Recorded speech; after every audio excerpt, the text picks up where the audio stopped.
இதே மாதிரி சினிமா நட்சத்திரங்களுக்கு பிரபலமாக ஒரு விளம்பரம் வருவது வழக்கம். இப்போ இல்லை, இப்போ நீங்கள் பார்த்தீங்கன்னா 1973 நினைக்கிறேன், எம்ஜிஆர் அவர்கள் திமுக நீக்கப்பட்ட போது சென்னையிலிருந்து அவர் ஒரு ரயில் பயணம் மேற்கொள்றாரு.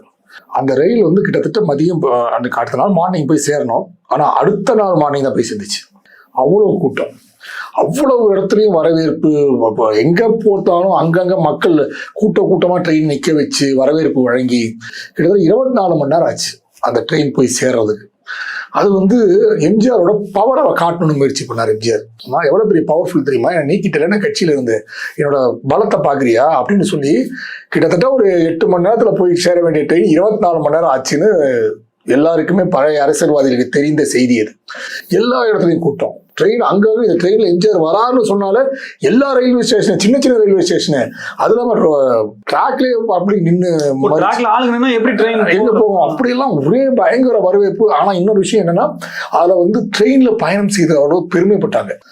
நம்ம ட்ரெயினில் எம்ஜிஆர் போயின்னுக்கிறோம், நம்ம எவ்வளோ லேட்டானா என்னடா நமக்கு, நம்ம ட்ரெயினில் தலைவர் போயின்னுக்கிறாரா, எம்ஜிஆர் போயின்னுக்கிறாருன்ட்டு ஒரு சிறுசு முணுமுணுப்பு கூட இல்லாமல் இருந்துச்சு. ஆனால் இதே பார்த்து என்ன பண்ணார் கருணாநிதி, ஒரு நானும் ட்ரெயின் பயணம் போறேன்னு அதே மாதிரி போனார். ஆனால் அது என்ன பிரச்சனை, சரியான நேரத்துக்கு போய் சேர்ந்துருச்சு. அதுதான் அவர் எம்ஜிஆருக்கும் கருணாநிதிக்கும் அந்த பவர் அப்போ சரியான நேரத்துக்கு போய் சேர்ந்துருச்சு. ஆனால் எம்ஜிஆர் போகும்போது 24 மணி நேரம் ஆச்சு.